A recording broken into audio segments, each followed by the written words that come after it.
বর্ষা গেছে আর শরৎকাল ঢুকছে, ভীষণ ভাইরাল ফিভার হচ্ছে চারদিকে।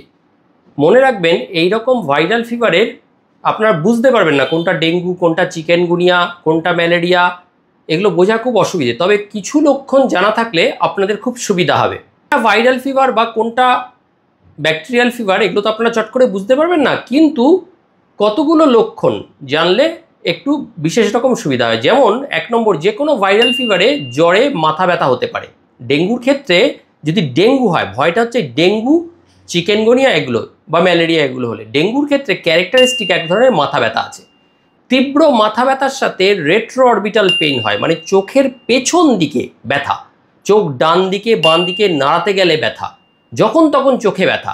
তবে সব ডেঙ্গু রোগীর ক্ষেত্রে এটা হয় না, প্রতি 4 জনে 1 জনের এটা হতে পারে। তবে যাদের এটি হয় তা যদি ডেঙ্গু সিজনে হয় এবং তিনি যদি ডেঙ্গু এলাকায়, যেখানে খবর পাওয়া যাচ্ছে কর্পোরেশনে বা পঞ্চায়েতে বেশি ডেঙ্গু হচ্ছে, সে এলাকার বাসিন্দা হয়, তাহলে বেশ জোরালোভাবে সন্দেহ করতে হবে যে এই পেশেন্টের জ্বরের কারণ ডেঙ্গু ভাইরাস। 2 নম্বর হচ্ছে, যে কোনো ভাইরাস জ্বরই শরীরে ব্যথা হতে পারে, তবে ডেঙ্গু জ্বরে এত বেশি ব্যথা হয় যে এর নামই হয়েছে ব্রেক বোন ফিভার। অর্থাৎ রুগীর মনে হবে যেন কেউ তার হাড্ডি গুড্ডি ভেঙে দিয়েছে, তার যেন হাড়গোড় ভেঙে গেছে, এরকম ব্যথা। কোনো রুগী এসে আমাদের বলে যে শরীরে এমন ব্যথা হচ্ছে যেন 7-8 জন মিলে আমাকে খুব জোরে পিটিয়েছে। সাধারণত এই ব্যথাটা মাংসপেশিতে হয়, এই কথাটা একটু মনে রাখতে হবে, মাংসপেশিতে, জয়েন্টে না। আর 3 নম্বর, অপরদিকে যদি চিকেনগুনিয়ার ব্যথা হয় তাহলে ব্যথাটা হবে কিন্তু জয়েন্টে ব্যথা, আর্থ্রালজিয়া।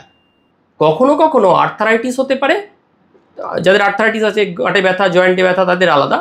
বা সাইন অফ ইনফ্ল্যামেশন থাকতে পারে, যেমন জয়েন্ট ফুলে যাওয়া, লাল হয়ে যাওয়া, সেই জয়েন্ট প্রায় অচল হয়ে যাওয়া। ব্যথা কমানোর জন্য যদি ওষুধ খান, কিছুক্ষণের জন্য কম থাকে, আবার জেকে সেই। 4, চিকেনগুনিয়া এমন এক রোগ যা রোগীকে ভীষণ কাবু করে ফেলে, রোগী ভাবে সে শেষ, কিছু একটা হাতে ধরবে সে শক্তিও যেন তার গায়ে থাকছে না। একটা জলের গ্লাস উঠিয়ে যে একটু জল খাবে, ফোনটা তুলে কানে ধরবে, এই শক্তি পর্যন্ত নেই। জ্বরের 24 ঘন্টার মধ্যে রোগী প্রায় অচল হয়ে পড়ে, নেতিয়ে পড়ে। ডেঙ্গু তো এমন হয়, তবে কম। তাই আশা করি ডেঙ্গি, চিকেনগুনিয়া এগুলোতে মানে সন্দেহ হলে আপনারা একটু হলেও বুঝতে পারবেন যে বিপদটা হচ্ছে এবং চট করে ডাক্তারের কাছে যাবেন। ম্যালেরিয়ার জ্বর অবশ্য একটু আলাদা, শীত করে, এখানেও গা হাত পা যন্ত্রণা ব্যথা থাকে, সাথে তীব্র শীত বোধ, এইটা একটু মাথায় রাখবেন, সাবধানে থাকবেন। সামনেই বর্ষা গিয়ে শরৎ ঢুকছে, জ্বরের সিজন, ঘরে ঘরে জ্বর, একটু সতর্কতায় কিন্তু অনেক বিপদ আটকে দিতে পারে।